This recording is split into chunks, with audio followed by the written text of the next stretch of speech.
Ready? Start. I am glad to welcome you today to this conference.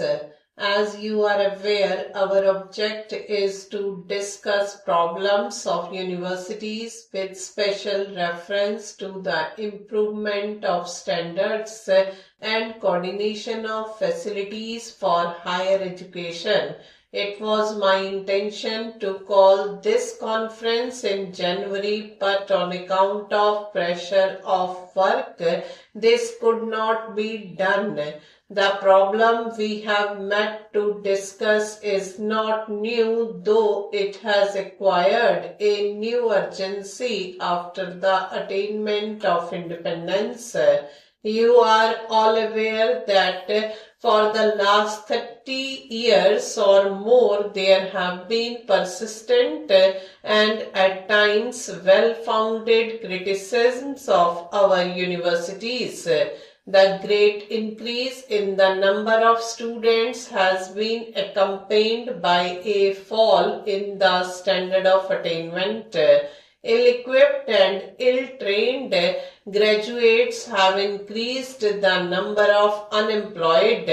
Their indiscipline and lack of purpose have added to our difficulties at a time when the attainment of independence has posed great problems of reconstruction and development before the country. It was in order to examine the existing defects and make recommendations for the remodeling of university education in conformity with the needs of free India that the Radhakrishnan Commission was appointed in 1948. The commission made a careful survey of the entire field and made recommendations for necessary changes in the academic, financial and administrative setup of our universities in the new context. It redefined the aims and objects of university education and placed special emphasis on the establishment of proper relations between the universities on the one hand and the central and state government on the other.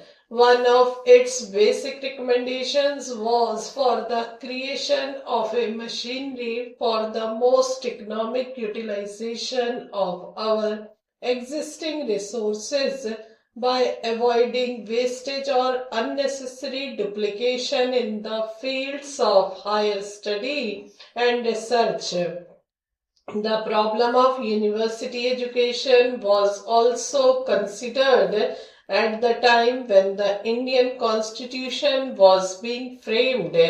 There were detailed discussions as to whether university education should be made a central or a state responsibility. The Radhakrishnan Commission had recommended that the all India aspects of university education, the repercussions and interchanges necessary and desirable between universities and the need or a national guarantee of minimum standards of efficiency required that university education should be a concurrent responsibility of the center and the states. The Commission had mentioned that coordination of facilities in special subjects be of the governments. The coordination of facilities in higher education and the maintenance of standards of university education is thus an exclusive central responsibility. This makes it necessary for the Government of India to take an immediate and direct interest in the affairs of all universities in order to ensure that the provisions of the Constitution are carried out. The government has considered the matter carefully and reached the conclusion that this responsibility cannot be discharged without the creation of an urgency which would enable the government to carry out the necessary supervision and overall guidance. Since this duty is an exclusive central responsibility, the government would have been entitled to set up for these purposes an official body composed of its own officers and nominees. The government did not, however, do so. The government recognizes the value of university autonomy and desires that the necessary reforms in universities should, as far as possible, be initiated by the universities themselves. The government is also of the view that in all such steps for the improvement of standards of higher education in the country, the cooperation of the states at every step is not only desirable but essential. It is on this account that the Government of India prepared a draft bill entitled Universities Regulations of Standards Bill. Before introducing it into Parliament, the Government of India referred it to the state governments and the universities for their advice and guidance. I must confess that I have been somewhat surprised by the response of the universities of this gesture of cooperation by the central government. The Inter-University Board in its Madras Chennai session has expressed itself against the bill and raised doubts about its purpose and provisions. Nevertheless, the board itself had to recognize the need of a machinery to effect coordination and improvement of standards.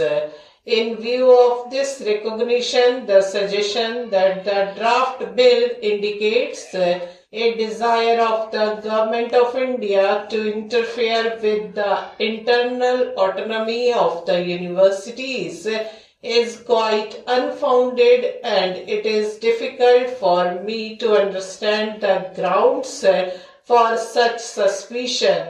As I have already said, the government could, if it so wished, introduce the bill without referring to the universities. That it has not done so is itself evidence of the government's regard for university autonomy. Further, the constitution of the body proposed in the bill is such as to ensure that the autonomy of the universities will be respected. The government could have proposed the appointment of a body under its own control to look into the affairs of the universities, but instead the government has proposed that it should be autonomous also. Stop.